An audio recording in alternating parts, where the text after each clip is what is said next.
It's Emil. I got to get my gong in the right position. Where am my gong? I guess I want my gong here, right? Where it says, it shows my PETA T-shirt in the back, and I get my little thing up on top, right? That says, "Hey, Emil Muck 69. Hey, welcome to my takeout, my Emil Muck's takeout, my takes and all things considerable." Back to back, boy, I must have some energy to do these live shows because, well, there's just so much news. More Epstein files. We're going to talk about some of the dump that came out. We're going to talk about, we have Professor Dan here to join me because, we got Christmas coming up. We got a happy holidays. And, you know, we want to get away from the news, don't we? A little bit. Anyway, before we get to that, and a big thing happened in the Supreme Court that is interesting. Supreme Court refuses to allow National Guard deployment in Chicago. So Merry Christmas to Chicago. Man, we'll talk more about that in a second. But first, hey, 69 again. That's the name of my show, 69 Emil Amok. If you haven't seen it, I asked you to see it. I did it once in San Francisco about a month ago, right? And it's ever changing. And I did the show first in Fresno a year ago. Then I went to Canada, Edmonton, Winnipeg, Vancouver, and I did it again in San Francisco. But it always changes because the state of our 69ness is forever changing. And I need to tell you or warn you that if you heard about Trump derangement syndrome because of what the president said about Rob Reiner, well, my play, my one-man show, my one-man play is about my Trump derangement syndrome. So you got to see it. It's ultra relevant now. It's playing in January at the Playground San Francisco up on Potrero Hill.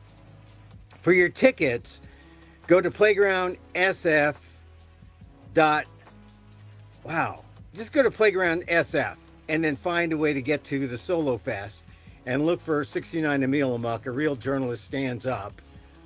I'm doing this show at Solo Fest because they're a great place to work out, a great place to do a show. I'm doing 4 shows there in January.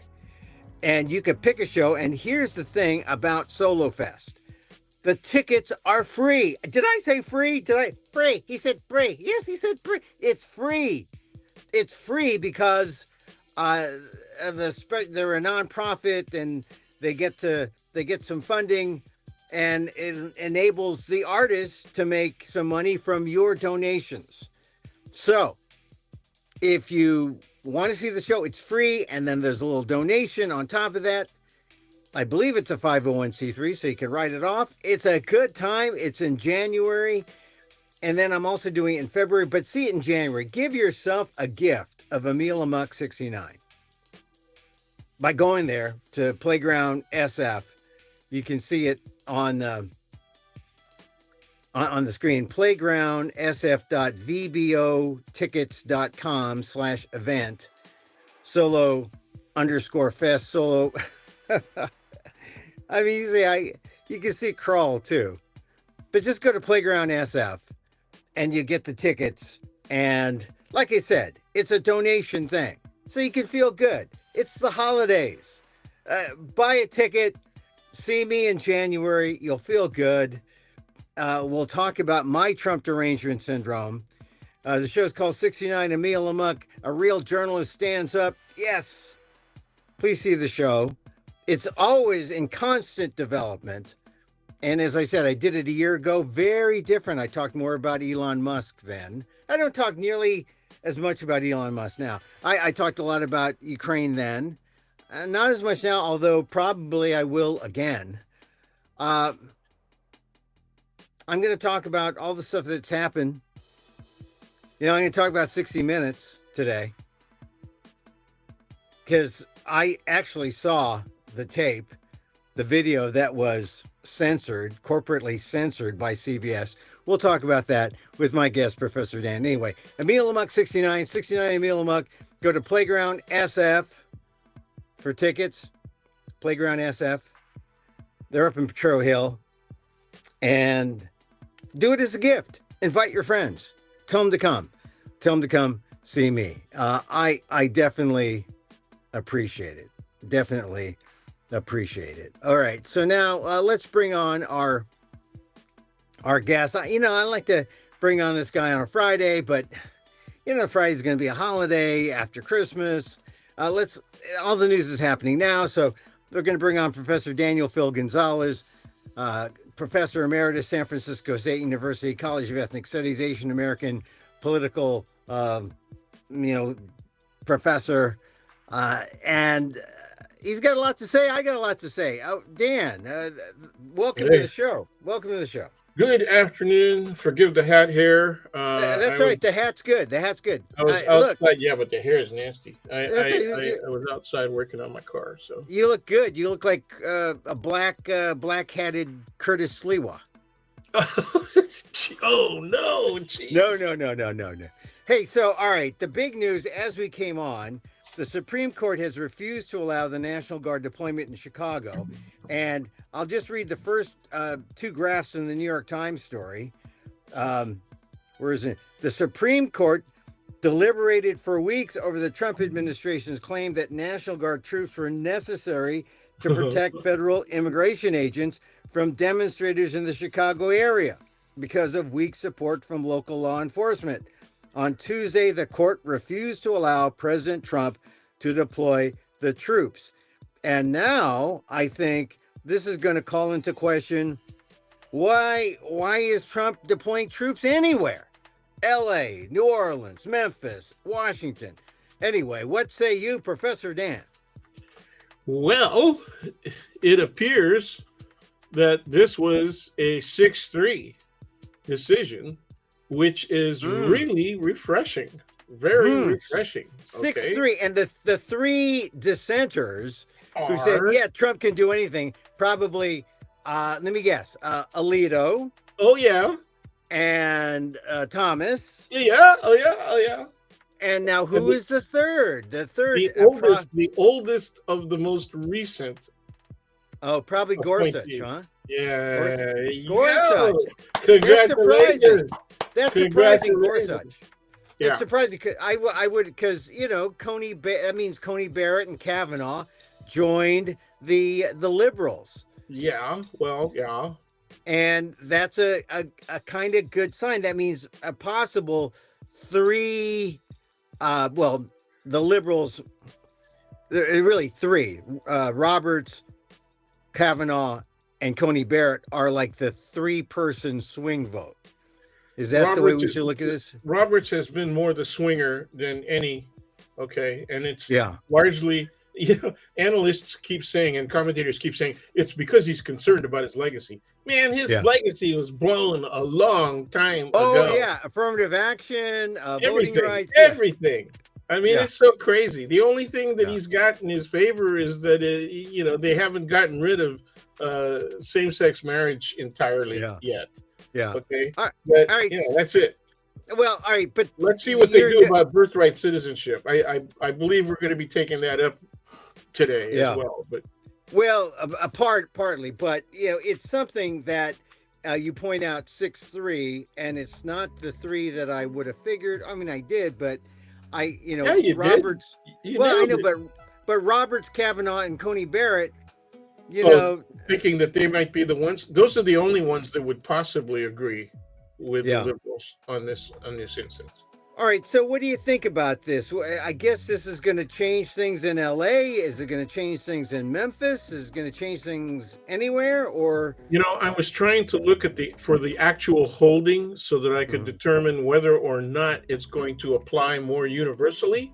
But even if it doesn't, even if they attempt some language that is somewhat restrictive and that it says it's about Chicago's particular circumstance, if other cities, and I'm thinking about my own city here, San Francisco, can take a position that we are exactly in the same circumstance, I think they could win. They would actually fit under the rubric of this holding, of this decision. I just haven't seen the actual holding yet. Okay, so I got a little bit of reservation, but I think Mhm. it can be universalizable. I think it can be expanded. All right, but the thing is, this shows. I mean, add this to the list of things that are reversing on Trump. This court reversal is a big deal It is a because big they've deal. been rubber stamping him. Yes. Now you have the Supreme Court saying, "Hey, there are three who will join the three liberals and vote against you, so Yeah. watch Well, out." this was one not as extreme a measure as some of the other things that he's done, Yeah, yeah. but at the same time, it strikes closer to home in terms of affecting actual people on the ground in large numbers. Okay. Mhm. So you're talking about First Amendment rights. You're talking about all of the probable cause issues around Fourth, Fifth, Sixth, Seventh, Eighth, Ninth, and 14th Amendment, right? Yeah, Talking yeah, about all of those in combination being involved here. So that's why I want to see the holding, okay? Because yeah, yeah. they could use any of those amendments as the core, right, of their argument, of the argument that they accepted, okay? So, but at least we got something more than a speed bump here. This is Yeah, a oh yeah. major No, wall it's put it's up. indicative. It's indicative of the possibility that even if it never went 6-3, it could still go 5-4, and there could still be majorities making decisions that actually make sense under the Constitution. Okay, Yeah, okay, and when it has to do with presidential power, that's the yeah, scary part, right? Because the uh-huh, greater history, as you just stated, was yeah. that they've been rubber stamping, particularly presidential power. Well, that's the thing. The legislative branch has practically given up, except on the Epstein Transparency Files Act. They voted unanimously against the executive power. Just lording over them. And now this is like one of the first times the Supreme Court has said, "Hey, the judicial branch is separate and a third of this government. We're standing up to you." Yeah, It's yeah. lame duck soup time, right? Well, I think they're seeing, it's supposed to, one of the things that we learn all the way up through college, right, is Mm, that the separation of powers means the separation of powers, and mm, that the court should not be influenced, right, by the mm. exercise of politics by either of the other two branches of government. And the reality is, when you go to law school and you read the stuff carefully, even if you're a graduate student and you read law, even undergrad, if you're going for law prep, right? Mhm, mhm. The reality is, you see politics all over their decisions all of the time. Yeah, A lot of it depends on the national attitude, and the national attitude has turned sharply against the Trump administration, largely because of the economic circumstances that they face. On one hand, that's literally kitchen table stuff. That's yeah, literally what happens to them from an economic and a physical point of view. yeah. Can And we afford to pay the rent? Can we afford to pay for utilities? Can we get for what do we eat? yeah, Where do we shop? Those kind of and things are being affected. So that's material, right? And mhm, physical. On the other hand, you have the moral issue of how he's dealing with immigrants. yeah. What's weird is that so we see this decision come down against Trump. At the same time, you mentioned the affordability issue and prices. We actually had good economic news, but the good economic news is contradicted by how people feel about their circumstances, which Well, is if you're seeking good economic news, as argued by Mr. Trump when he yeah, interrupted, the finality of Survivor for yeah. 20 minutes, shouting at the American public, Oh right? yeah, yeah, Okay, if that's what you're saying, they're saying is good news, right? yeah. And then, but it's not just. I just made the point, man. It's not just what they feel. Yeah, It's well, not I what I they know, feel but emotionally. today though the GDP came back and the economy is growing Oh, faster. that. It's like Okay. it's like Okay. there's no real good news if people feel bad about how much they're spending for gas, how much they're spending Yeah. for all these So other things. well, see, that was the same mistake that Biden made, wasn't it? The Yeah, whole the yeah, Biden Biden made the same administration made mistake. the same damn mistake. Wait a minute, stock Yeah, market's fine, right? Uh, yeah, you know, And Well, the stock market is fine for the billionaires and the millionaires and the people who are getting the benefits of, well, yeah, but you and I government. we got some stock. We own some stock. We got IRAs. Yeah, We got well, things yeah. like I that mean, going. And so, I'm no longer trading like a lot of people. I'm just got IRAs and that kind of thing, but and 401ks.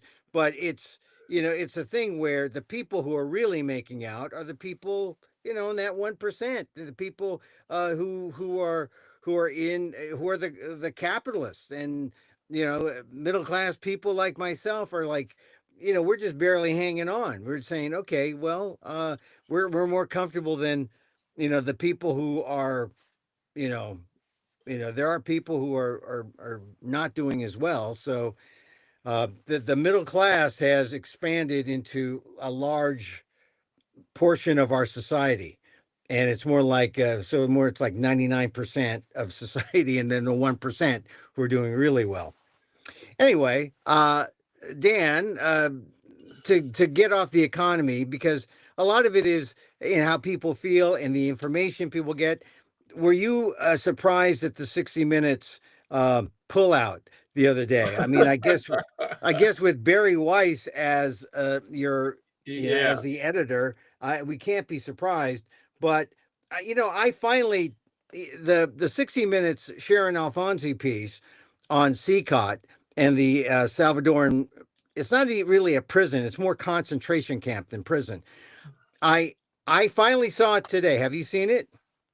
no, I didn't see the whole thing. Uh, I just it seen. it it is. I would have to say it is in one place. You get the whole thing about CCOT, why CCOT was so wrong.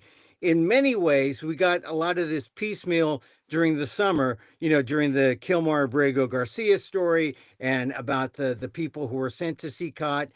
And we got those pictures of the people with the gang members, right, with their shaved heads. Yep. But I think Don't forget this. Christy. Don't forget Oh Christy. yeah, Christy Nome was down there, and she's in this piece, Sleeveless, and sleeveless and in a tank top. well, she wasn't sleeveless in this piece, but she's in there. Also, No, Trump is I in was thinking this. about the pictures that she had taken. Profiles in courage, Oh standing in yeah. front of a prison. Right, that week, the same week that 200 had been moved down. Uh, Well, it's what really is surprising to me is that most people will remember bits and pieces of this story, like we're sort of, spitballing here. sure, But you get a sure. piece like the 60 Minutes piece, and it gives you the context. This is what happened in the Yeah, summer. that's Here right. are people who are actually violated and tortured. Here is a human rights group that has done the documentation and the studies about who was imprisoned and what was happening. Here's what the president said about this, because the United States is paying El Salvador $4.7 million to house Venezuelans there. $4.7 million, a lot of money. During the time of Doge, this was considered okay to spend $4.7 million to ship off these immigrants. So you consider that, and you just wonder, uh, why. There's a lot of people who didn't get the full context. They got little drips and drabs in the summer. To see this now, I think, would have been a service. Now, Barry Weiss saw this. According to reports, she wasn't in on all the preview meetings. She came in and said, "No, we're not running this," even after they teased it out to the public. And we only got the story because Canada, thank goodness for Canada, they got the story first, and it aired somewhere there. It was aired on the internet. People got Yep. it, and now they're showing it online. Senator Cory YouTube, Booker is showing YouTube. it. Yep. Yeah, you can find it. You go to YouTube and put down Sharon Alfonsi, CCOT, CECOT, 60 Minutes, and you'll find it. And I would play it, except I don't know how to put my gadgets in. But the one of the surprising things is 4.7 million. That's what we're paying. The other thing that was surprising is just to get the 81-page report from the Human Rights Watch, the analysis there, saying that only 8 of the men had been convicted of a violent or potentially violent offense, and that nearly half of the Venezuelans sent there had no criminal history at all. And if they they and if they justified their being sent there, it was maybe a civil violation in the immigration law. So by ICE's own record, this is from the report. By ICE's own record, they say that only 3% had been sentenced for a violent or potentially violent crime. And this is of the 400 and what 50 some people who were sent down there. So I just think that people needed to see this to understand what was going on and to hear from the victims. I mean, it's more than a soundbite. People being tortured, being abused, being put in a thing called the island where it was pitch dark and they were abused and tortured. And, this is going to go on and on. And what do you suppose would justify a corporate censorship of this? I mean, Barry Weiss said, "Oh, this is old news. If we're going to advance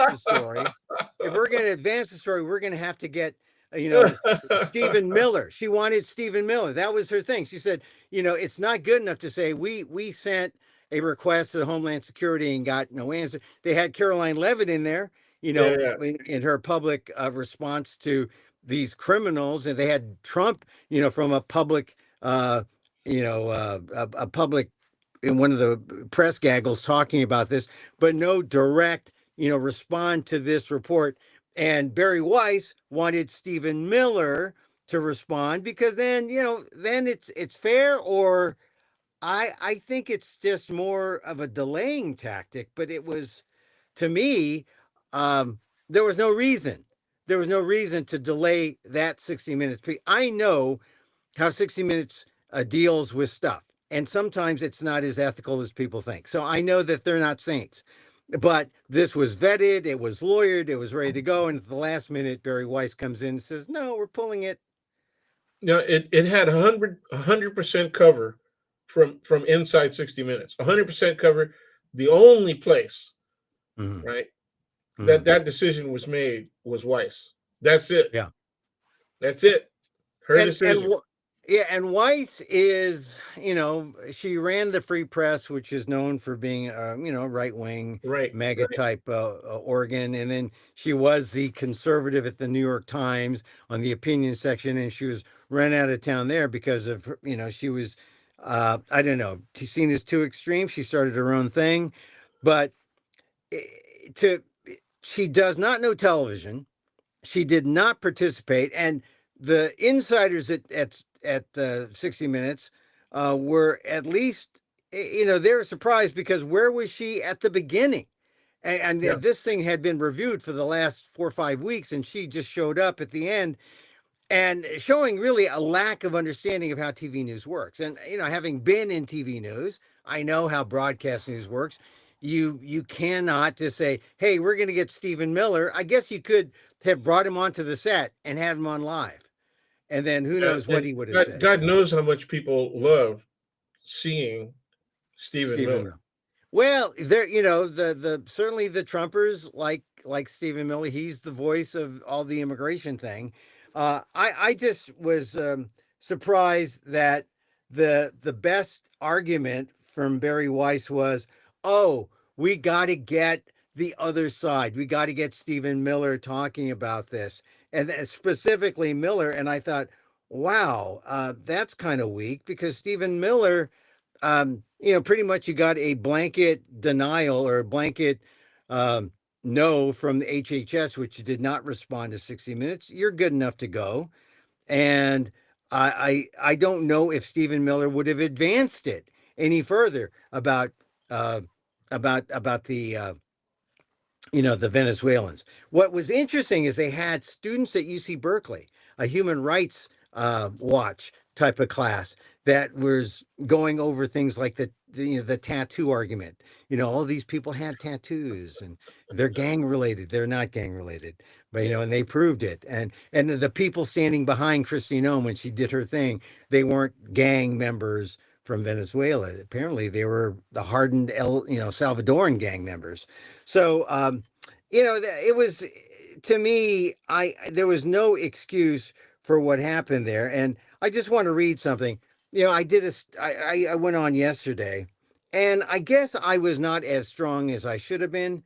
I'm a board member of Pan Oakland, and it's a offshoot of Pan America. Pan America put out a statement, and the headline: After 60 Minutes pulls investigation on deportations, Pan America, excuse me, warns that journalism can't depend on government approval.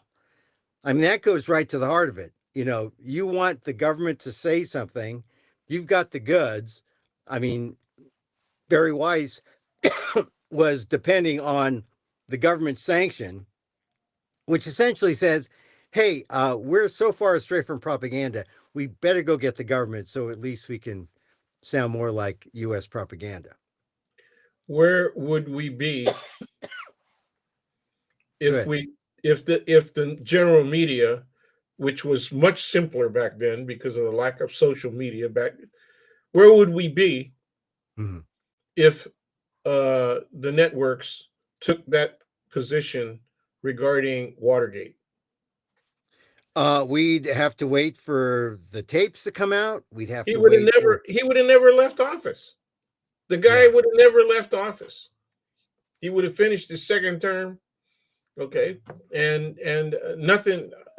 It Well, was all well, media, man. It was print media, especially, that yeah, did him in, and it was print media and the pressure from print media and television media that forced Congress to face up to the reality of Nixon, and but here's, Republicans themselves told him, "Get the hell out while you but can."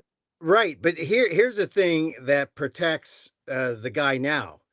This guy here has total immunity. Trump has total immunity from anything. So that's the difference between now and It's Nixon. well, But okay. still, I'm not gonna. It's not total. Okay, his immunity is not total. But but it is then described in such a way that all he has to do is say this is legitimate exercise of presidential power, executive power, right. and it becomes protected. Okay, but it is not total, and you're going to begin to see the Supreme Court having to make decisions that are within that marginal space. Okay, Right. Well, that's the thing. They're not. They don't have to get down deep in that. They just say executive power and leave it at that. But then once it gets down to, well, we got to start defining what this is, then there we're it going to is. start seeing how if there what kind of difference. But look, this does not There's mean. 51, just California alone. Okay, our Mhm. AG, okay, and his affiliates, in the how can I say, nonprofit space, have Yeah. filed 51 lawsuits against the Trump administration. There are other states that have also sued in their own right. Yeah. Okay, Well, so I want to see how the federal courts, deal with those kinds of issues and how they prioritize which issues they want to deal with Uh, first. all right, but to get to the point about journalism, journalism is still important, and getting into Absolutely, the thing that people don't want you to know or people don't want absolutely. to. I mean, this should be the signal that if Barry Weiss is stopping this, it's because this is something, this is news that people in high places don't want you to know about. They don't want it in one simple, easy to digest 60 minutes report that will tell you how much money the US government is spending, how many of the people who were tortured or sent to this concentration camp were tortured, how many of these people actually deserve to be put in this situation. And of course, there was no mention of Kilmar Abrego Garcia, who was That's right. sent there, wrongly, and then put in another place once his people said, hey, wait a minute, he doesn't belong here. And So well, and the president of the United States is directly involved in his case. He yeah, he is he is personally, right? yeah, Personally telling the courts what has to be done. He's personally telling DOJ what has to be done. He's personally telling the State Department what needs to be done. You know, almost on a daily basis. He's looking yeah. at this one individual and he's saying, "This is what you have to do."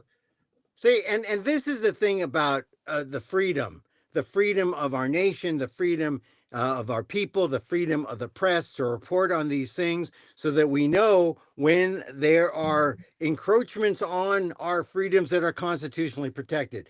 And so let me go back to the Penn Oakland statement. The decision by Barry Weiss, the new CBS News editor in chief, to pull a 60-minute segment on the deportation of Venezuelan immigrants, reportedly because the Trump administration refused to be interviewed, represents an abandonment of central principles of press freedom and independent news gathering, and also the very principles Weiss herself outlined when she took over, PEN America said today. CBS journalists, among the best in this country, appropriately made an outreach effort to get the government to weigh in on a deeply reported story out of El Salvador. Pulling it back at the last minute because the government chose not to respond is an insult not only to the integrity of the journalists, but to the core principles of independent news gathering, said Tim Richardson, Journalism and Disinformation Program Director at PEN America. Journalism can't function if those under scrutiny are allowed to avoid accountability simply by refusing to engage. We only hope the story runs without tampering as soon as possible. And we know now the story has run, but so few people have seen it. And we only hope that people go to the internet, go to YouTube, and find it. This 60 Minutes episode, it's out there, but it's Yeah. important. And I think we underestimate how once things are reported, and you think it's been reported very thoroughly in the summer, there's something when it's put in this context, the way 60 Minutes put it together for this broadcast, for it to be pulled. They pulled an opportunity for the public to see exactly what happened, at CCOT, that the prison in El Salvador. What happened with all these gang members from Venezuela? They're not all gang members. Some of them were innocent. So this is, I mean, people should be upset by this, and people should immediately have suspicion on what the government tells you. And I think, based on what Trump has said, what the administration has said, we have to assume that everything they say is a lie right now. I mean, Yeah, I once again, I'm not going to generalize about everything they say because all they have to do is come up with one statement that is more true than false, that it's more fact than not. Okay, and they mm-hmm. get beyond your, generalization. I what I like to say is everything that they say is susceptible to suspicion. You got to take it all, right, as though it's suspect. You can't assume that it's all a lie, but at the same time, you have to take care, okay, to source multiply. That's what I Yeah. taught. That's what I taught. At least one other source, okay. Yeah, But the people, I don't mean to say that they're all liars, but we have to assume that we can't take anything they say at face value. there it Maybe it's is. extreme. That's much Maybe it's better. That's a extreme. much better statement. Maybe it's extreme to say what they're saying is a lie, but we can assume that based on what we know, that there's a good chance it is a lie. What we do know Okay. 100% is that we need to be we need to be circumspect of everything they say. Yes, absolutely. You have to Everything, doubt. everything they You say. have to doubt that it's righteous to doubt what they're saying. The Yeah, problem is that they won't even bother to do that. The problem, yeah. the proof of all of that is a lot of the American public is unwilling to work even that hard. Oh yeah, oh yeah. Look, That's the what they're. fact that we're That's why they accept singular positions yeah. stated by people from very biased media sources. Oh So yeah, that's how we get there. like right wing podcasts and left wing podcasts and Every yeah, and things like that. whatever. I mean, Yeah, look, this is the thing about most of the podcast podcasters. They are not journalists. Right? Rush Limbaugh was that's not right. a journalist. Right. But That's right. when you have journalists doing podcasts and journalists doing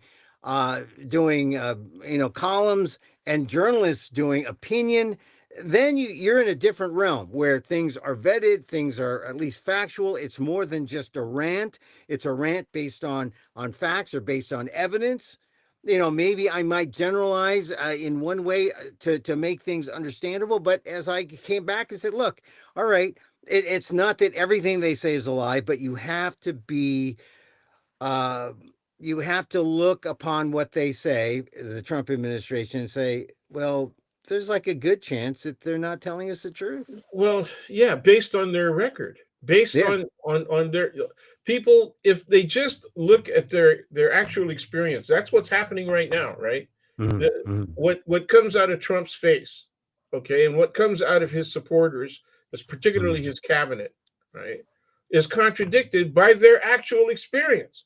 You Yeah. can't, you can't, that is something that they cannot undo. And so I'm really happy that they keep getting out there and saying things that contradict the actual experience of the majority of Americans, including their own MAGA base. Yeah. Okay, so Well, now I mean, we're seeing splits even in the MAGA base. We're seeing what? Marjorie Taylor Greene, yeah. leaving Congress. We're seeing Elise Stefanik having to withdraw into obscurity after, Hey, look, I after keep she's going to leave Congress. She tried to run for governor. She got pig slapped, she didn't by get the Mr. Trump endorsement. himself. She You didn't know, get the endorsement from the man, and that hey, is sort of the lesson there well, for do you for think Vance all is for going to all get? Do you think Vance sycophants. is going to get the endorsement of the man? Well, I just You know, he'll say something like, "Well, I think he's good, but he won't make a an endorsement." But here's the thing: this is the lesson for all good sycophants.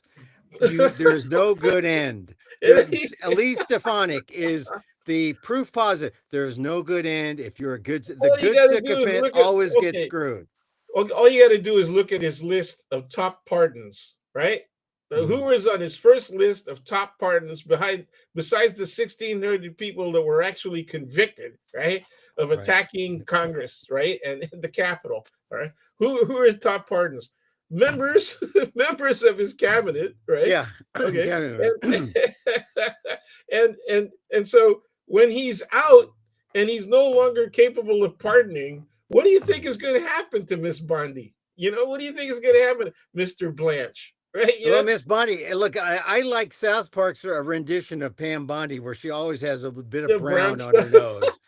nose, because she's a brown noser, and Well, but she's it's worse than that. It's worse than brown nosing, man. I mean, yeah. it's Well, I it's just think that's an apt description of her. All right, so look, the we talked about CCOT. Immigration is still the number one issue, and the story in the New York Times today. Stephen Miller cites children of immigrants as a problem, there it and is. this is Your here wish, this Emil, your Emil Imuk's wish is granted. You kept which is asking me in past discussions. You asked me, "Or well, what about the second generation? What about those of us who were born here?" And I said, we're safe for now. And yeah. he's Well, all right. Here's the lead from the Times. When Stephen Miller, one of President Trump's top advisors, makes the case for the Trump administration's crackdown on immigration, he is focused not only on the actions of those who came to the United States from another country. Increasingly, he blames their children as well. So that Mr. Miller's belief that 7 decades of immigration has produced millions of people who take more than they give, an assertion that has been refuted by years of economic data, is at the heart of the Trump administration's campaign to restrict immigration and deport immigrants already in this country. But he is now stressing an argument that immigrants bring problems to the US that extend through generations. And you and me, as second generations, we're so different uh, from our well, parents. no, yeah, but it's worse than that because he says it extends for generations. Yeah, oh yeah, Okay, it's beyond so us. It's he's our not only he's not it's he's talking our about our kids. kids too. Yeah, our Yeah, kids and their kids. He says with a that's list there with it he is. says with a list of these immigrant groups, not only is the first generation unsuccessful, again, Somalia is a clear example here. He said, you see persistent issues in every subsequent generation. You see, I see you in that monkey pose. I see you in that monkey squat. You know, and so you see consistent high rates of welfare use, consistent high rates of criminal activity, consistent failures to assimilate. This is just racist and discriminatory in its face, Yeah, prejudicial in its face. that's why 60% of the NFL players are black. That's number one. And a large percentage of those black players have indigenous African surnames. So they're not, and they're second generation. Yeah. And they're not contributing crap to the United States. How about basketball? Yeah. How about basketball? You Yeah. got Europeans, man. Yeah. You got Georgians, right? You got 7'3" Georgians playing in the NBA, right? They're not contributing at all to American but the society. thing is that that's why they're millionaires. That's why they get $200 million 5-year contracts, right? You know? Well, this is the thing about, you know, you think I generalize. How about that generalization? That every immigrant who comes in here, you know, they have this. You're a good guy. You're a good guy. You gotta be careful. Okay, he's not a good guy. We expect that he's going to generalize. They have to do that, and that's very appealing to people who are already racist. Yeah. Okay. Well, yeah. That's very appealing to people who. This is just a rationale. Yeah. For an actual existing racism. Okay. Well, so that's all this is. That's all this is. What I like about this analysis is it does go into this idea. This one particular article goes into the idea that I've always gotten into, that, you know, in terms of the reversion, the backward progress or the backward look of Trump. You know, we're going back to immigration to 1924, right? And this article specifically mentions the 24 Immigration Act, the most discriminatory, the most, you know, it had all the quotas, zero quota for Asia. They had quotas in Europe. And it was the most, really, it is the most racist immigration act in the U.S. history. So this article mentions that. I hope people. It was actually, and it was also actually redundant. Yeah. Because in the instance of Asians, because it was one anti-Chinese, right? Okay, and then it was inclusive of Japanese. The next target was 1924. Okay, and then they said, well, we might as well generalize it enough so that we can keep all of these groups out. But the group that was most affected was all Asians. Yeah. Okay. Well, so it's clear that the 1965 Immigration Reform Act, right, opened all of that up. Yeah. And the groups that again benefited most from allowing 20,000 people per year to apply for permanent residency and even potential citizenship. We're not talking about visas, right? That was the 1965 Immigration Reform Act. And that was needed because the 24 was so discriminatory and so racist and so exclusionary, but this article talks about how lawmakers use the 24 National Origins Act to impose strict quotas to keep out immigrants from Asia, Southern and Eastern Europe, and their families. And the more we get that kind of information out there, the more we are able to see the true reason for the harsh immigration policy that we're seeing from the Trump administration. Well, what was the true reason? Why was it? That's not the true reason. What is the true reason? Okay, if you're going to compare it to 1924, right? What was the true reason for that measure? To keep out foreigners, to keep out why white purity, because they were seen as lesser. They were seen. It was a white purity thing. That's the old rationale. That's the rationale for Plessy versus Ferguson. All of that stuff. Okay, why 1924? Well, Ari, you tell me what? Why 9? Well, 24. Because Asians particularly were succeeding. Chinese, even though they had been excluded, the exclusion started what, in 1890. Yeah. 1882, Yeah. 1882, repeated again in 1888, repeated again in 1898. Okay. At the same time, right? Plessy versus Right. Ferguson came down, So right? So all of those things are happening. Why are they excluding Chinese? And the first reason is because they were succeeding. yeah, well, also Okay. look, and also the Asian exclusion. This just codified the Asian exclusion further, but they excluded Southern Europe or Eastern Europe, but to a lesser degree. They let them in. The quotas for Asians was zero. I mean, the quotas for Okay. Asian communities. Once again, there are two things that clearly show in American history that are major motivators for hatred against the foreigner, for every kind of xenophobia that you can think of. Hmm. Okay. One of them is economic. They're taking our jobs. Does that sound Oh familiar? yeah, yeah, yeah. Okay. They're making that same argument now. And that was one of the major rationale for the 1882 exclusion of Chinese. The other one was they're messing with our women. Oh yeah. Which one of those do you think made white men angry enough to commit violence on a large scale? Well, look, this is often the case with the 1910 Mann Act, right? Which Yes, was, which absolutely. was against, blacks, primarily against blacks, consorting with white women. It was against any kind of interracial kind of thing, and they try to prove, prostitution. It was used to get Jack Johnson, the boxer.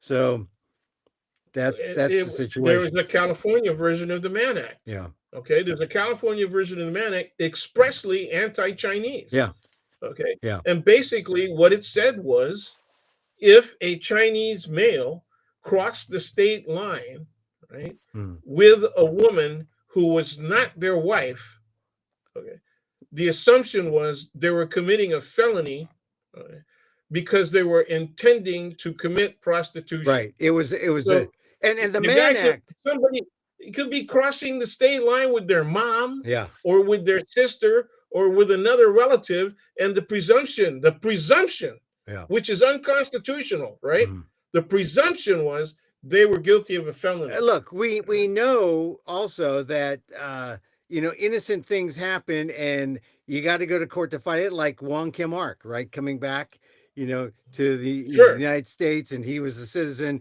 and they made him sure, fight all the way. So the Mann Act in California, and the Mann Act, that was the thing that got P Diddy, Puff Daddy, the Mann Act.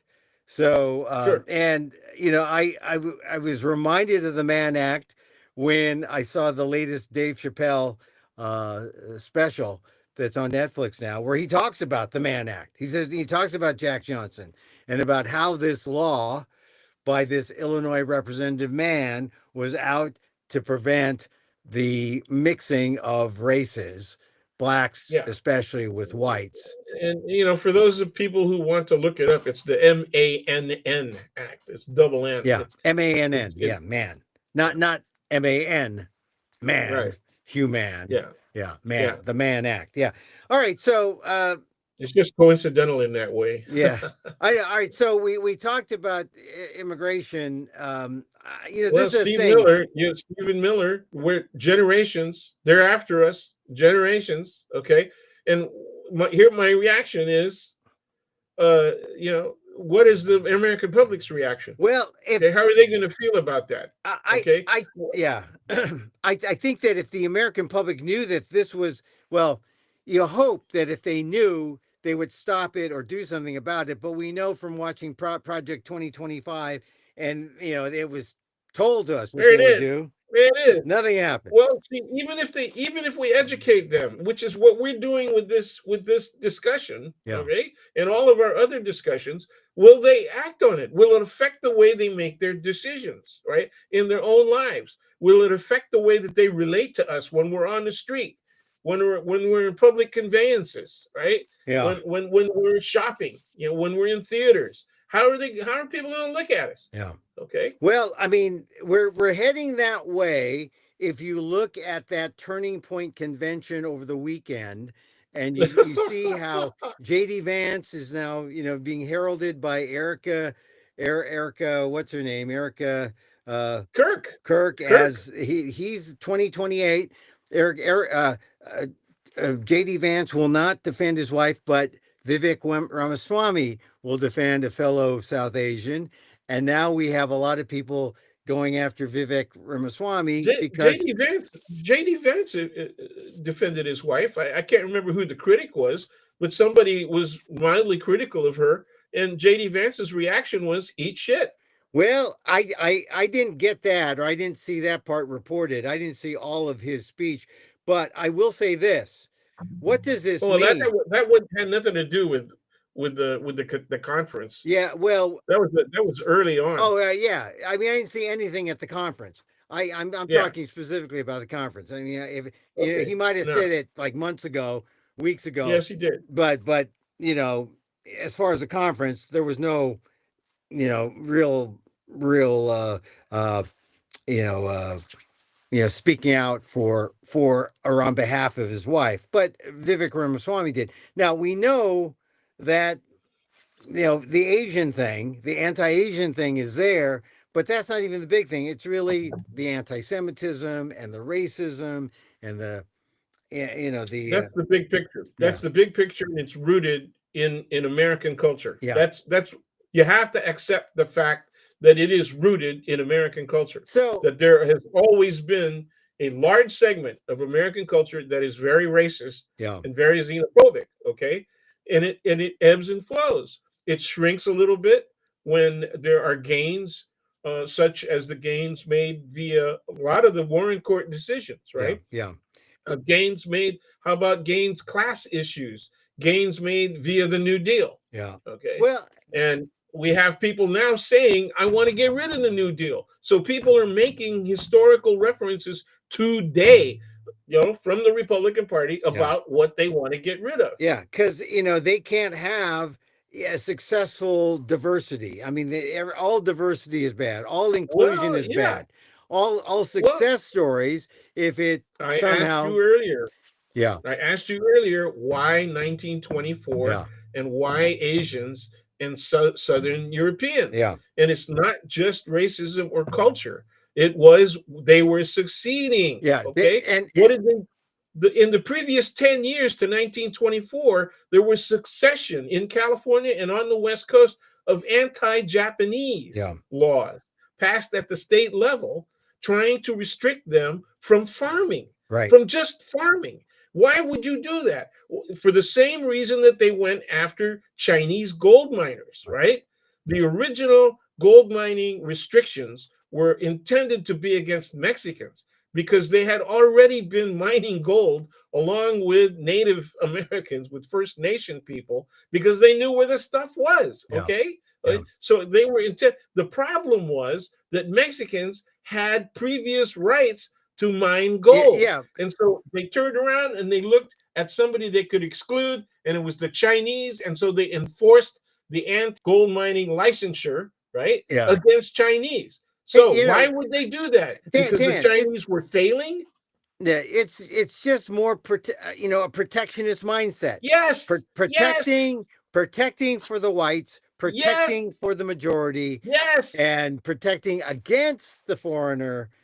So that's where we are. I mean, we're Well, back in the okay. Now, we're, now, okay. Now let's apply the logic of 1924 exclusion, right? mm, And the real rationale, right? Which is a mm, strong economic rationale. It mm. becomes cultural as well, but the strong economic rationale. What about now? Who's the threat, okay, to white supremacy in economic terms? Who's the threat to professional supremacy, white supremacy? Well, it In would seem to economic terms, be. in social terms, in scientific terms. Who are the threats? I would say Asians, but Uh, specifically South Asian, specifically well, South Asian. well, they're one of the biggest threats, and they're one of the most obvious threats because they're so present. Yeah. You can't turn on the television All right. without. So who's the threat? Who's the threat? Who's the real Well, threat? it is South Asians. You're right. Oh, it is that. I'm Okay. agreeing. Oh, Okay, okay. I but thought the threat. but they're one group. Who were the Yeah. threats before them? Who were the threats before them? Why, Dan? Why don't we just hate the Russians and the Chinese like the old days Well, instead of hating well, instead of hating the people who are Americans? Well, they are hating the Chinese. Yeah, I know, but then they figured the They're hating Chinese the are Russians too, right. and what they don't realize is that every group that they hate are making major contributions to the wealth and health of American society overall. Right. Even the Russians who think that Putin is right, okay, they may be wrong about that, and we may not like them because of they're living here and still supporting Russia, which they left, right, Yeah. which they left for the U.S. Okay, we may not like their positions, but the reality is they also contribute a lot to the Yeah. betterment of American society, especially to the economy of American society. Okay, who were the people who were doing that before the South Asians became so obvious? Right, it was Japanese Americans, Oh yeah, Chinese Japanese. Americans. Yeah. Okay, Filipinos, and what? Not just in agriculture. Okay, all you got to do is look at the medical professions, right? Not just Yeah. nurses, but everybody all around, doctors as well, scientists as well, But and you the got numbers, Asians our all over numbers the aren't place. are we don't have the numbers like the South Asians. But all right, to end this segment We do though, have the numbers. We do have the well, numbers even greater than the South Asians. We don't have the authoritative positioning that the uh, South Asians have. all Okay? right, all That's right, the that's difference. all right. So how do we change this focus from going after? Because clearly Stephen Miller wants to focus on, hey, it's immigration and it's also the legacies of these immigrants, the continuing downward legacy, which is, uh, you know, it's in conflict with all the data, which shows that subsequent generations rise, subsequent generations are more In the are more instance successful. in the instance of Southeast Asian refugees, for example, Mm. in their instance, it only took a half a generation. It didn't even take a full generation for Oh them yeah, yeah, to rise. Okay, and so with the South Asians, once again, took less than it took less than half a generation for them to rise. And one of the ways that they did that was by forming, credit unions and small savings and loans. And yeah, who facilitated those developments? That started during the Nixon administration. It yeah. started under Republican presidential leadership. Hey, wow. Hey, Okay. they're actually starting to do that, or they want to do that. That investment, but the unfortunate thing is they want to call it the Trump accounts. Giving Trump accounts to kids. Well, it's not a bad idea to give $1,000 to a kid, every kid, and then let it grow. They can't touch it until they reach age 18, and it gets to grow because it's linked to an S&P 500 index thing where it just grows and they get it and they can start a business or go to college or whatever. That's not a bad idea, but to make it so political as saying, "Hey, I'm Trump. It's a Trump account. I'm giving it to you." That I think they can just call it a USA account or something like that. And All that right. that that's Yeah, they can go ahead and call it a Trump account, and somebody will change it as soon as this guy is out of office. Believe oh yeah, me, it's like the Kennedy family saying, "We will personally rip those letters off of the Kennedy cultural yeah. center." We will The Trump personally do it. this, the Trump that, the Trump everything. Oh yeah. All Did you right, see so Saturday Night Live say that they did a Trump thing on naming oh everything? It was oh really funny. yeah, I Yeah. saw. I think I saw that, but but the thing about Saturday Night Live this past weekend was Bowen Yang saying goodbye. Yeah, that's right. I think that's a real. I think it's good for Bowen Yang, but it's sad It's a because loss Bowen for us. Yang. It's a loss for us because he was a representation that didn't exist until him. Well, and the thing is, he was such a versatile, Yeah. uh, diverse one man diversity army. He played Yep. J.D. Vance. He played the Filipino TSA agent in Newark. Right. Newark Airport. He played an inanimate object like the iceberg that sank the Titanic. I mean, this guy was he was versatile. He was a representation of the best of diversity, and he was the first. Uh, you know, I guess they don't call him Regular not cast. ready. He's a regular cast member. Yeah, yeah, but the first cast member to be nominated for an Emmy, Yeah, which no one had ever seen a member of the ensemble as someone they would single out, except for, and there are a lot of good ones in the past, and great and ones. There are subsequent. great ones in the past. Yeah, well, John Belushi. John, well, I was thinking more of Anchorman, Okay, but you know what I mean. that's because you're a journalist. Jill, no, no, no, but also Jimmy. He played God, I can see his face, and I can't remember his name. Anchorman was his latest one, but you know what I mean, right? Yeah, That guy, that guy. yeah. He's all right. No, He's all he right. was good. But no, and then of course, then Keenan Thompson. He got nominated in the subsequent year. Other people. Kristen Wiig. I think she got a nomination after Bowen Yang got nominated, but. Tina Fey. But Bowen Yang he really was a breakthrough, and it's sad that he's going to leave. But after 7 years, I remember when I first saw Bowen Yang like 8 or 9 years ago, he would do these lip syncs on social media. Very funny. I said, now this guy, he's going to explode. Now without SNL, I think he's really going to explode because he'll be out there. He'll be, there's another gay Asian, Joel Kim Booster, who is a Korean, I believe. Yeah. Uh, Very funny, does his own stuff, his own shows now. Um, there's a lot of queer Asian Americans who are out there doing it. Um, and I don't know. I guess that I'm not saying that's good or bad, but I'm just there's something about the queerness factor which puts them out there. And Bone Yang is self-proclaimed loud Asian. You need a loud Asian out there, and he was our loud Asian. That's what I like about Bone Yang. Anyway, hey, look, the other news today. Um, the redacted Epstein files. Well, Oh today yeah. they unredacted some, or they put out some real some real dillies.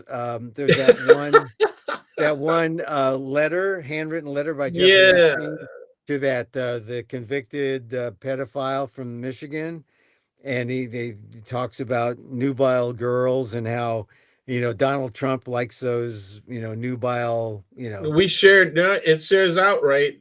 We yeah, shared a lot in common, yeah, including right our yeah, love of younger girls and Mr. Trump. yeah. Shared that inclination. It's in So there, man. yeah, It's in I, there. yeah. All right. So now you're a lawyer. I mean, that's I am not a practicing attorney. okay, Attorney. but that a letter like that is not a smoking gun. Otherwise, they wouldn't have put it out. Yeah. But it is something you could talk about, No, right? I think it might not be a smoking gun. Okay. Hmm. Okay. But it points in the direction of smoke. Okay. And so it's an inference. It carries an inference. And I thought it was stupid that they say, well, it doesn't mean anything. The denial was really interesting. They said, yeah, we put all this stuff out there and there's tons of it, but there's so much material that refers to Mr. Trump that is unproven. It's completely unproven. It's false, right? Well, if it's unproven, how can you say it's false? Okay. Okay. Yeah. Just a really stupid rationale. So you don't really need to pay attention to it, regardless of what the inferences are, because right, it's never been proven. Okay, well, Yeah. it could be. It could be. There's another letter, a formal letter from an assistant AG in the Southern District of New York. Okay, Hmm. and that letter says you got to watch out. It's a heads up in 2020, Hmm. and it said you got to watch out. We wanted you to be appraised of the fact that Mr. Trump flew many more times Oh yeah. on Epstein plane rides, right, than had been previously reported. And then it Right. listed how many times he was on there, okay, and that there were times when only he and Epstein were on the plane, and other times when it was he, Epstein, and young women on the plane. So Okay, I suppose they weren't just playing on their Game Boys, or I suppose they weren't just like I don't know. you know, Epstein might have, because he was a businessman enough. He was a real businessman. He was a yeah, yeah, horrible businessman, but very successful at whatever yeah, he did. yeah. This is the thing about Epstein, and I don't know. I think that we're going to see more, and I think the other thing that's come out is that the DOJ has been very casual about protecting some of the women who are victims. And I think that at first we all were concerned about how protect Trump, but don't protect and redact people like Bill Clinton, who was like all over that they first release. they put his stuff Like, out there, yeah, especially the hot tub shot, right? yeah, the hot. That But was I think that you know, in the court of public opinion, it's going to carry some weight. But I guess is Trump gonna weather this, and is he gonna no, you know no. You know why he's not going to weather it? Because he's going to keep bringing it up. yeah You know, it's not just okay. The more people say you got to release the files, the yeah more he has to react to that, and his eh, ego won't let him just shut up. Okay, yeah.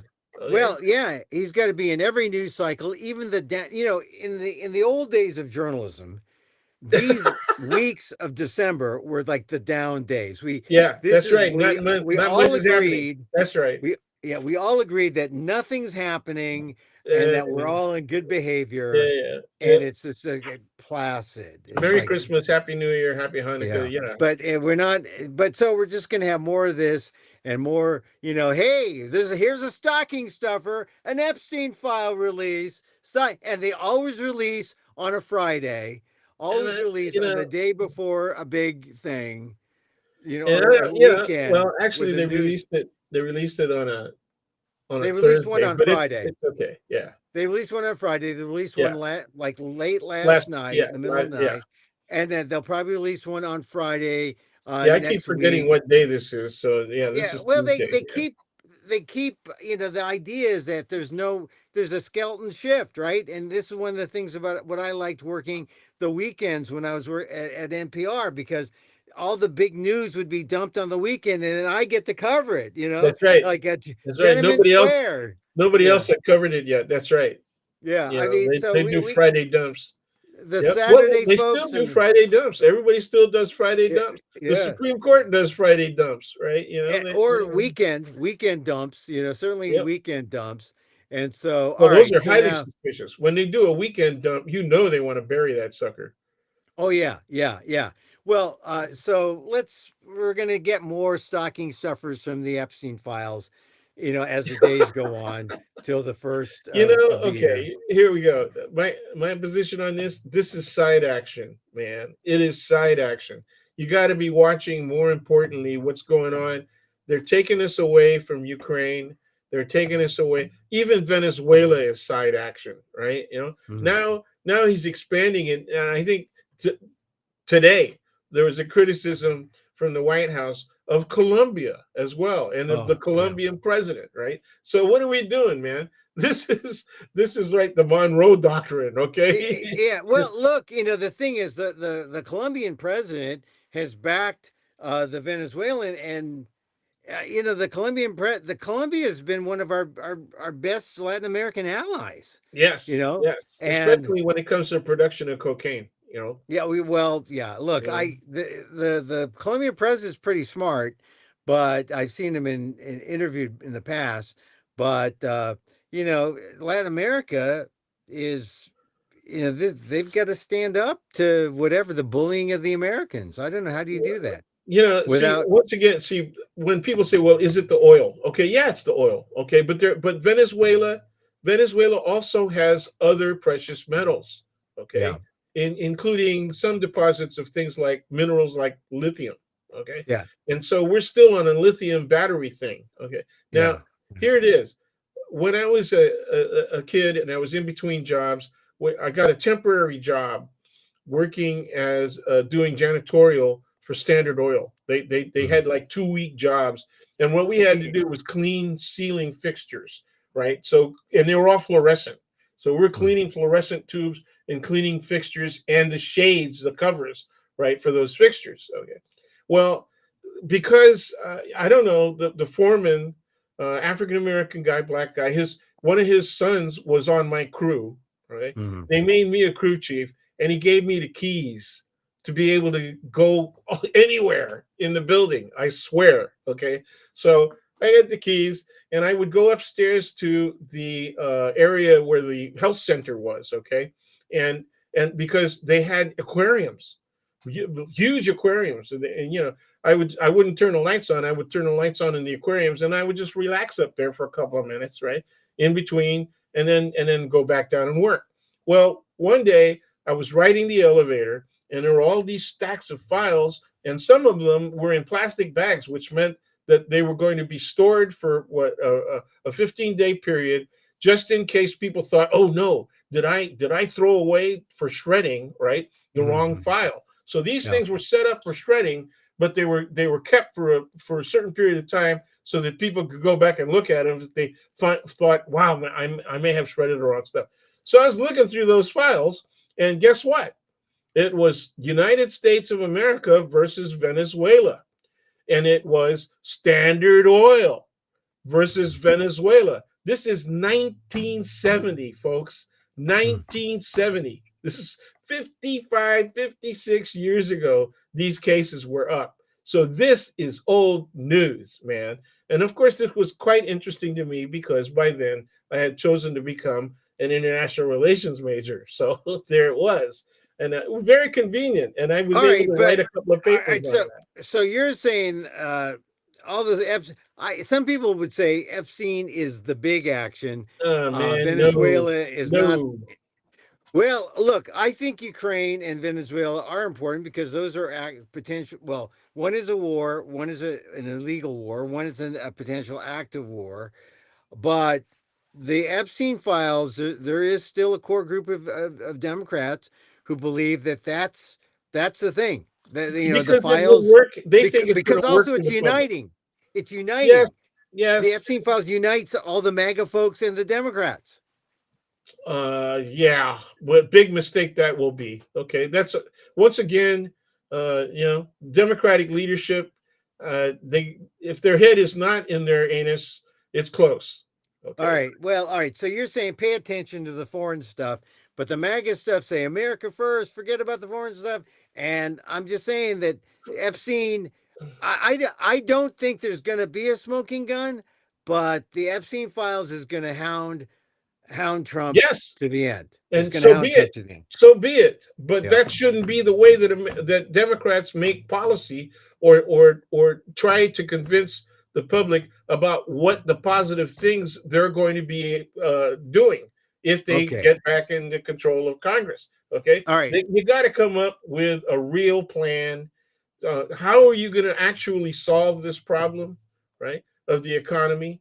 How are you going to actually resolve that, right? And one of the ways of doing that is by telling the public you're going to attack the stupid tariffs. Okay, you got to pay attention to stuff that's real. Or relieve the public of the tariffs. The tariffs are stupid. Just very simple things. I mean, are irrational. You have to keep arguing the things that affect people in most immediate terms. All right. So what about talking about campaign contributions, right? No one is mentioning that. No one has talked about that. Exactly. No one has talked about it. Exactly. It should be an issue. I know you talk about it. That is the root of all evil. That is the root of nearly all evil. Is that? Yeah. Well, yeah. The mother's milk of politics is what the campaign contributions, and that's the old line, and no one talks about it because everyone benefits from it. Everyone needs the money. So okay, what about some of the younger Congress people are saying we're going to move on Congress being able to trade stocks? Well, generationally, these are the way that things are going to change. And you push people who have the old ideas, and the people with the new ideas come in, and then we get people like Elise Stefanik. Yeah, but look what happened to you. I know. That's my point. That's my point. Okay, good. Good, That's my good. point. All She's right, not going to be sorry. Look, alone. She's not going to all right. be So alone. Epstein files. Okay, we're going to see It's more side of this. action. You got to concentrate on what really needs to be done. You need Uh, reform of SCOTUS. You need to expand the well, court.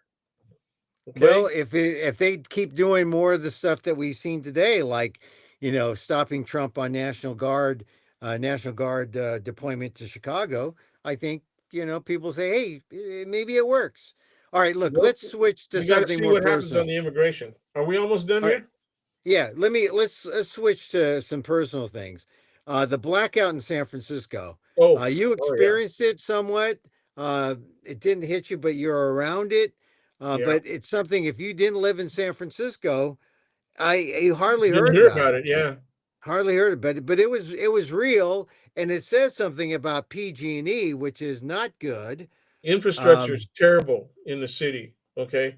yeah, Uh, these things only happen occasionally, but they happen when they do happen. They really have a huge economic and health cost. Okay, because a oh yeah, lot of folks, a lot of seniors, particularly, are dependent on machines, right?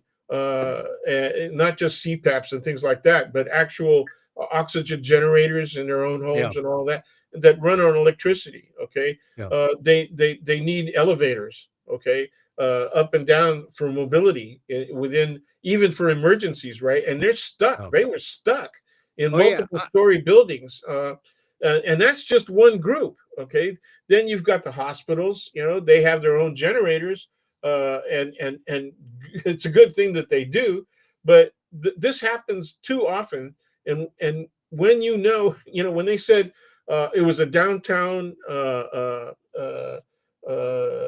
circuit that blew out. yeah, I said, yeah, I bet you I know which one it is. It's on 8th and Mission. And my wife said, how'd you know that? I said, because when I was a little kid, when we first moved out to the outer Mission, I was still going to school at St. Boniface on Golden Gate, about yeah. three I know. blocks away from that corner. And I would walk down to Mission Street to catch the bus to go out to my Geneva Avenue. Okay. And so I would pass that building as a kid. This is 70 years ago, folks. Oh, 70 yeah. years ago. And So so you're that saying, facility, how yeah. can you update that facility? It's still the same building, exactly the same building. So you're saying just as you have aged, so is the infrastructure, and it's terrible. Absolutely. And Absolutely. And well, look, I have owned real estate in San Francisco, and I know that you buy a piece in San Francisco, and it may have gone through so many different permutations, especially if it was an older building from the 20s, the 30s, the 40s. yeah. Unless you're in a new building, and there's not many new buildings. No. There's some new developments, but not many. Like maybe out by Candlestick Cove, and maybe someone builds a new house or the tear down. And Well, the earthquakes, because of the earthquakes, we have and fires, we have a high retrofit, okay, oh yeah, standard. yeah, All right. So there's a lot of retrofitted old buildings. Now, that's one thing. That's fine for those buildings. The problem is they're plugged into the old infrastructure. Okay. yeah, right. So you get the new bit, even if you get a retrofitted or a new building, it's still plugged into the. Yes. How do you get from the street to Yes. the house? And Yes. that's terrible. And that's I remember when I lived in the city, they were trying to make the lines underground, and that was a Yeah. real hassle. I Yeah. don't know if they were succeeded in all of that, but boy, things were cheaper then than they are now. And I don't Yep. know. I haven't really followed how the city, deals with stuff like that. I just know that when you go out into the suburbs, there you have a fighting chance at modernity, in some instances, then there you don't have the weakened infrastructure, and you have newer Okay. buildings. We And have we have a house that was built in 1980 in the suburbs, right in Fairfield, yeah. and I have had to go up there twice, okay, unexpectedly, Mhm. just within the last month to Mhm. reset all of our alarms and the internet, okay, because we've had both PG&E and Xfinity outages. Right? Mhm. The Xfinity outages have happened at least 5 times, and in 2 instances, it affected our alarm system and our cameras, our security cameras, right? Because they're tied to the internet. So there it Yeah. is. Yeah. All right. So it's not perfect, but I'm just saying that The Well, city it's has its better. You're right, problems. and it's better, Are, and are, it is underground in but our you neighborhood. were saying you weren't that badly affected like some people. I mean, you had Here lights, in San you had Francisco, power. okay, okay. It literally, the outage went right up to the edge of our neighborhood. Okay, Mhm. but what happened was everybody to the north Mhm. migrated migrated to the south. Okay, parts of the Sunset that were still operational, like Taraval Mhm. Street, right, and Yeah, Stonestown, and then all the way down to Daly City in South San Francisco, just to get groceries and go to a restaurant to get something to eat. yeah, So all of the areas that were not affected by the almost 3 days, right, of loss of power, right, were affected by this huge migration. It was like it was like a microcosm of what happens in Europe and Africa and South America when a great calamity occurs, and then you have this huge migration of refugees. That's exactly what it was like in the city, man. You had this yeah. migration of people from What? the Richmond district, from part of the Presidio, and we're talking about people with a lot of money, right? We're talking Yeah. about Pacific Heights and Oh, stuff like that. I know. Okay, Well, look, I was at a funeral when all this was going on, and so I was kind of oblivious on Saturday to it, and then I got back and I said, "Oh, the coverage of this is so bad. I haven't yeah, seen, there's like a blackout." And I was trying to text you and see how you're doing. I'm glad you're okay. But let's switch over to this topic. It's Christmas. I went to a funeral on the weekend, and Filipino funerals, right? sure. Filipino funerals. Open casket. You got to go. This was the first funeral that I realized that there's no one there. There's a body, but there's no one there. You know, there's a body, and we're saying goodbye to the body, and we're saying goodbye to the casket, and we're putting it in the ground, and we're putting a concrete slab, and we're putting dirt, and we're gonna put a little stone on it, but it's done, and he's not coming back. It's just a body. And but he might still be around. My brother-in-law might still be around, right? He passed away, but the spirit, the energy is still somewhere, still present. Not helping the Warriors win, although last night they did win. They did win. And maybe that was him. How do Maybe you know he didn't help? Yeah. well, I know he like helped the ball go in just a little. Was he a fan? You know what I mean? He didn't help me win the lottery. I did not win the lotto, the Yeah, that's Powerball. true. That's I true. did not win although Emil 69, the number 69 did come up the other day in the Powerball. So I just it made me think about funerals, going to this funeral during Christmas, you feel bad. The funeral point is that just that, we go through this ceremony, ceremonies for the living. And when the living don't like to talk to each other, there's some people who hold grudges. They bring the Yeah. people come together, and you see people you haven't seen in sometimes years. Like I saw all my cousins on my Uncle Mel's side. Not all of them, but a handful were there, and it was nice to see them. Some cousins you haven't seen in a long time. Some people you talk to, some people you don't talk to. The funeral is an opportunity, especially during Christmas, to come together and to have that miracle of Christmas, which is you forget the grudges, you hug each other, and you forgive. And then that was the beauty of this particular funeral for me. That it brought people together, some of whom haven't seen in a while, some of whom are real close family members. But there is a sense of forgiveness to come together because of this guy who passed away, who's not there, but who's brought us together. And that is, I think that's the Christmas miracle, where you could forgive people for I I think their uh, trespasses. I think when offenses are passed, Hmm. okay, Hmm. that is not only possible, it's to be encouraged. Okay, Oh, yeah. but the problem is that in some instances the offenses are not passed. That the I mean, they offenses continue, continue. they continue, or they. Yes, because in order for an offense to be in the past, Mhm. people should at least have accepted that someone was wronged. They, even if they don't apologize, as Mhm. long as there's a recognition that someone was wronged, okay, I think there should be forgiveness. Okay. But when you got people who strident in their position that they weren't the ones who did any wrong, okay, that makes Mhm. it difficult. Yeah, I guess I'm not talking about forgiving people who voted for Trump or anything like that. I'm Oh no, talking. I don't even care. I don't even Yeah, care about the politics. yeah. I'm talking No, about, it's above politics. You're right. This is above politics. it's And about personal morality, mm, familial ethics. mm, Okay, mm, okay, and yeah, that's what I'm talking about. You know, yeah, yeah. You're right. You're right. And so if it's in the present and not truly in the past, it's then continuing because yeah. the harm of the past has never been recognized. But all right, but if you recognize the past and it's in the past, you can create a new present. You You can should, yeah, create you a should new indeed forgive. That's to be encouraged.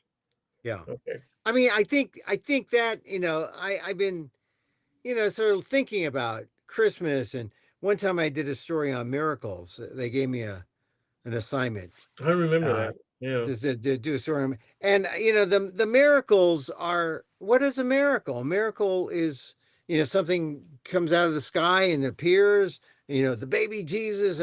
The miracle is really that, from a personal perspective, it's what you can do for someone else, and it's forgiveness. That's as simple as it gets, but it's not that easy. No, it's not. Um, we look forward to Christmas. We look forward to some Thanksgivings as well, but Yeah. my Thanksgivings were very difficult. Our close Thanksgivings, Mhm. because of my, to be completely honest, because of my mother. It's Yeah. very difficult. Uh, she Yeah. was very demanding that things be her way, and she had no she had no filter, man. I mean, she would be Hey, listen. critical of I, people I, right there on the spot, and I, it was I'm not, really difficult.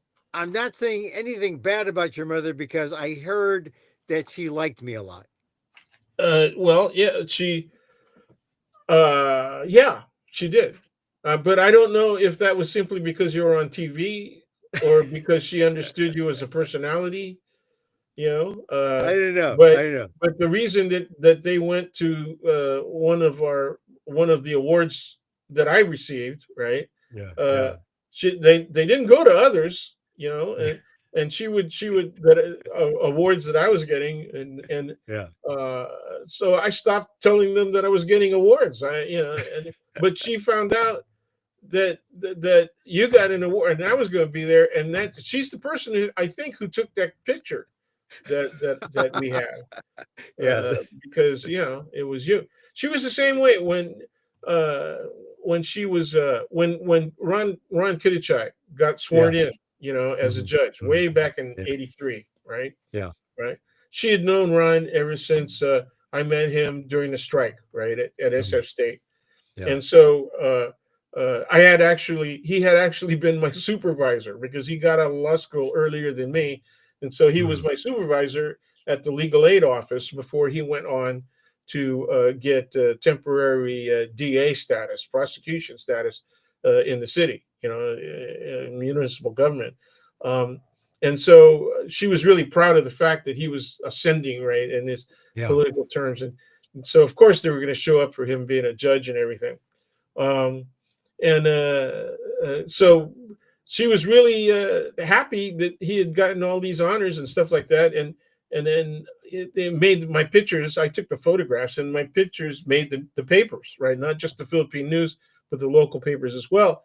Nothing from my mother about that, and people said, "Oh, hey, Dan took some good pictures, right?" Of this event. She goes, "I don't know if that was him."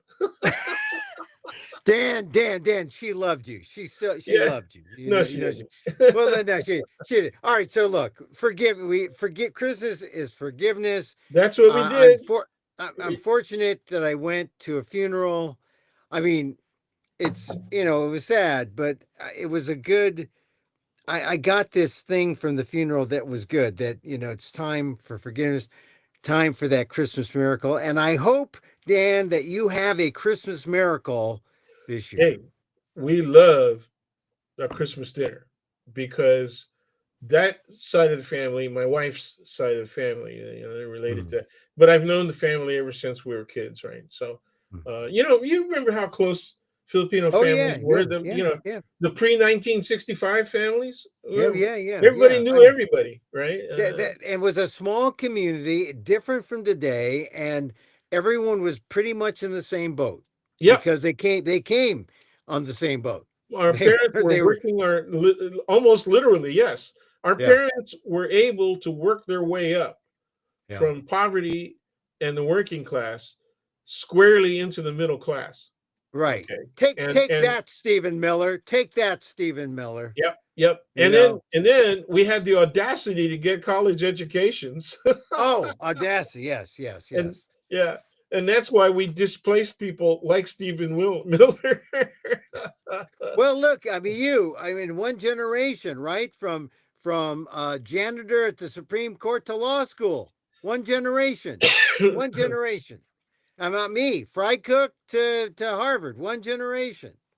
Of course, there was 30 years of discrimination that prevented, my father from having a family, the anti-miscegenation laws. Whoops, forgot. Oops.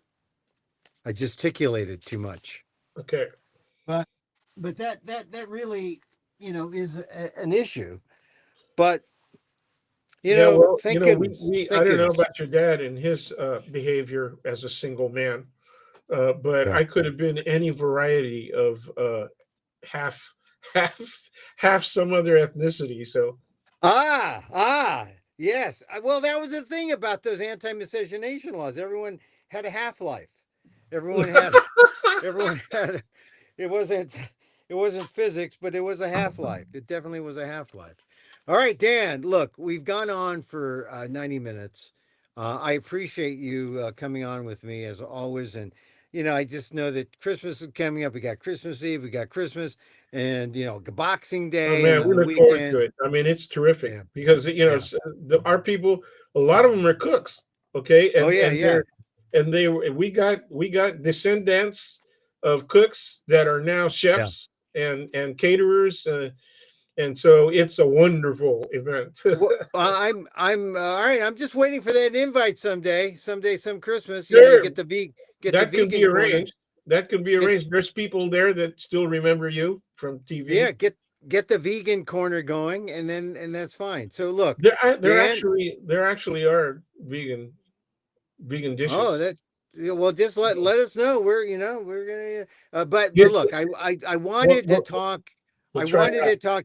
I wanted to talk today because there's a lot of news, and I wanted to get your opinion. And frankly, I was worried about you. I was worried. Oh, there's a blackout about Dan. He's in the dark. No, more so than normal. He's in the No, dark. no, no. We were really lucky, and because we had just stocked up in our fridge, man, getting Oh ready yeah. for we're getting Oh yeah. ready for Christmas You're, Day, you're and lucky. You're so lucky. if yeah, I mean, people got really messed up, Well, really all messed right. up. Well, I'm Anyway, glad you were here. I'm glad we were able to talk and say Merry Christmas to one another. and I Merry was able to get Christmas. work done on my car before coming on, Oh and yeah, yeah. And also we want anyway, to wish a Merry Christmas to Merry Christmas Juanita. and a Happy New Year, and Well, Juanita Salai Wilson, one of our favorite. She really is one of our charter listeners, and she's always there. And yeah, oh, Juanita was in the dark. Oh God, oh Juanita, God bless you. Hope you she got was. some good. Wow, Yeah, what hope you a got some bummer. good rosaries in Oh, there, that's right. Juanita. Yeah, she was That's in the right. dark. They live on that side. Yeah, so well, we're praying for all the San Francisco residents, and, Oh and God man, bless you, Juanita, how are they and going to you. be made whole? That's the whole thing, man. Yeah. the small businesses and all the folks that lost food. Yeah, It's terrible. I know Anyway, it's tough. bless you, Anyway, well, look. Juanita. Well, Merry Christmas to you, Dan, and to Linda. And look, we'll see you again on the other side of the holiday, maybe before New Year. And Yeah, really, I'm maybe glad. we might be able to see. I got to check our schedule, but I'd like to see you again around on Potrero Hill, right? Yeah. Oh, yeah. Potrero Hill. This is Emil Amok 69. It's if it's my show. It's part of Solo Fest, and Solo Fest is the thing they do up there. Um, it's a free show. It's a free show plus donation, right? So you see it free, you like it. You say, "Oh, Emil was good here. Let's donate a little something." And then there's all Sure. sorts of things you can donate. It's a sliding scale. No one will be shut out of seeing Emil Mc69 at the playground. It's a nice theater in Potrero Hill, and I played there before. When was that? 2018, 2019, something before the pandemic. Great theater, and it'd be great to see you and everyone. And like I said, it'd be nice to see you before then. All right, so Dan, take care, and really, Merry Christmas to you. Merry Um, Christmas to everybody. Feliz Navidad. and yeah, Feliz Navidad. Yeah. I saw the latest Maligayang date. Pasko. Yeah, oh, Maligayang yeah. Pasko. Did you have a parole? Did you have a parole? One of those lanterns. I've never even been convicted of a crime. Why I would I? see. Oh, See, oh, Filipinos love those pearls, those yes, stars. I do. We do not have one, and I've always wanted to either make one or have Uh, one made. I my think they're my, beautiful. they're beautiful, but we were tree people. We were tree people. We had Well, we we had still we are. had a We're Christmas tree. tree and wreath people. So Tree and wreath. How about this? But my favorite tree, my ninang, out on the outer mission, she had an aluminum tree. The kind with the wheel. Oh man, yeah, that was a light show. That aluminum oh tree. yeah, Oh, it's red, it's orange, it's yellow, it's green, it's blue, it's indigo. oh Oh yeah. I man, remember. this is trippy. It was I remember. trippy. It was in the 60s. It was in the 60s. The aluminum tree. A white Yeah, tree. I know, I loved yeah. it. I We thought that had was one of great. the most god awful trees. It was the plastic white tree. Oh yeah, but that was all right Ugly, because you could ugly spin those tree. lights. You could get those lights in there. Ugly tree. It was like the Yeah, yeah. snow. But the heat from the lights would make the tree off gas. Right? That's bad. The thing Off without gassing gas. tree. Yeah. That's why. That's why you Oh need the God, it was Pepto-Bismol. Pepto-Bismol on the tree. it was No a off it was an gassing. ugly sob. Let me tell you. Okay. All right, Okay, Dan. Hey, take hey. care. Maligayang Merry Christmas Pasko. again. And Maligayang Pasco. There he goes. Daniel Phil Gonzalez, my friend, College of Ethnic Studies, Professor Emeritus, San Francisco State University, and we love having him on to talk about all these issues. Go back and we talk about everything. We talk about immigration. We talk about Stephen Miller. We talk about the Epstein files. We talk about the Supreme Court. We talk about we talk about 60 Minutes. We talk about our Christmas trees. And we even talked about Emil Amok 69, the show I'm doing at the playground, SF Playground SF, I think it's called. You get your tickets there. Like I said, they're free, but you got to book the ticket and then make a donation. A donation. I mean, it's not profit. This is non-profit theater. It's Emil Amok 69, A Real Journalist Stands Up. Book your tickets. It's in January. Go to that playgroundsf.theboxoffice.com and then book it for the Solo Fest for Emil Amok, my show.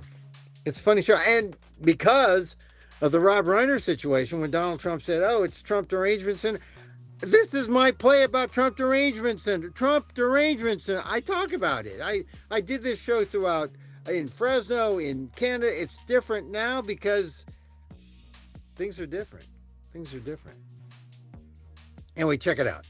Check it out. All right. Once again, Merry Christmas to Juanita, our inaugural, one of our charter members on the the Emil and Dan show. And also to Dan. We like to close with a little holiday meditation. You know, where you do nothing. You just do nothing. That's the meditation. That's what meditation is good for. You do nothing. I like the loving kindness meditation. Sharon Salzberg does it. I borrow from her. The loving kindness meditation, putting out the love, and it comes back twofold. So, as I wish for me, I wish for you. May you be safe. May you be happy. May you be healthy. And may you live with ease. It's the ease.